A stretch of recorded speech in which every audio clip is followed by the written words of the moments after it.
not to sit on. Yeah. One time I did my.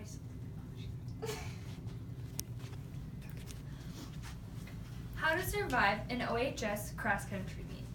If you are reading this, you are about to enter the world of high school cross-country, or are already in high school planning to join.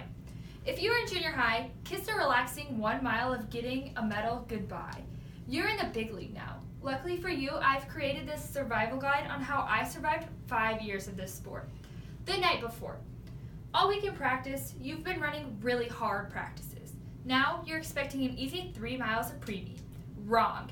Team striders can almost make you breathless. In between each one, make sure you ask Mr. Trampy lots of questions like, how far are we running tomorrow? This is beneficial so you know everything that is going on the next day. Plus, it gives you a chance to catch your breath before the next strider. After practice, do not skip team dinner. I am not sure why you would even want to do this. The food there is the best. 5 pieces of garlic bread is the only thing that will keep you sane each week. But why stop at 5, 6, 7, 8 pieces? We aim for success and push our limits on this team. If you're thinking about skipping a dessert because you're trying to be healthy so you can get a good time tomorrow, drop that thought completely. Jody Pete's cookie cake is the best. Don't argue with me. Once the cookie cake is gone and you're at home, pack everything you need and more. You can never bring too much. I recommend gallons of water so you have plenty to drink. Thinking about going to the bathroom is a better option than running. Plus, if you accidentally pee during the race, it makes a good story to tell later. Bring Germ-X. The porta potties are more unsanitized than the boys' locker room. Bring shoes. You only need to forget your shoes once to remember this.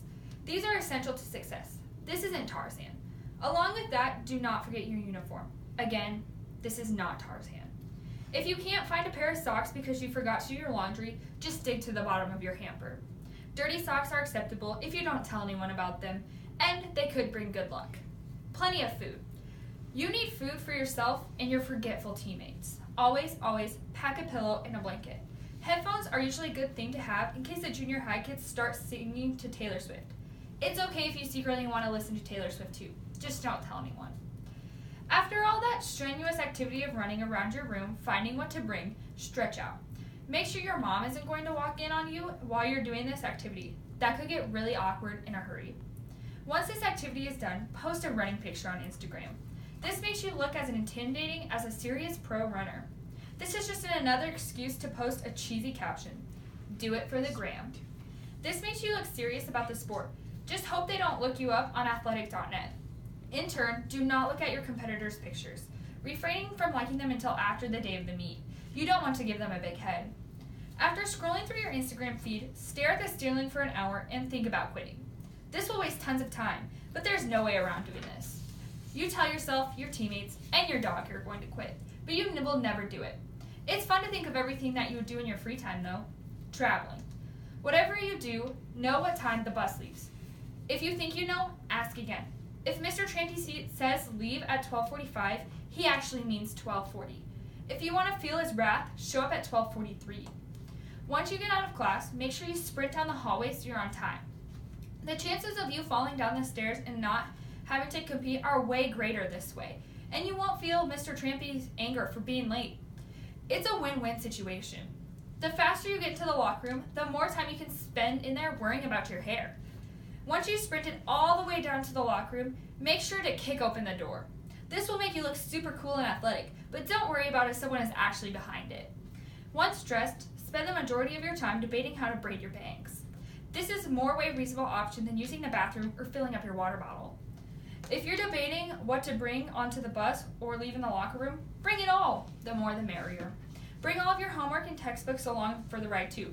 You'll probably never touch your homework. Instead, you'll just complain about it for the whole bus ride and cram it all in when you get home. But hey, it's the thought that counts. Plus, your backpack does an excellent job of taking up tons of room on the bus. It is too big to fit up on the rack, so you'll just have to put it below your seat so it can annoy everyone else.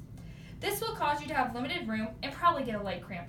Or you could put it in the aisle so someone could potentially trip on it. When getting on the bus, make sure you know which end each gender is on. Do not even let the thought of sitting with the opposite gender cross your mind. Trampy will know and find you. If you're an upperclassman, take your own seat. If you're an underclassman, share a seat, especially if you're not varsity.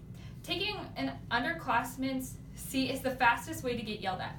When choosing your seat, make sure to stay far away from the junior high as possible. Once settled, put a blanket over your head so no one disturbs you and you can sleep in peace. If someone accidentally wakes you up, give them the death glare. I hope you learned a lot. Good luck on your race.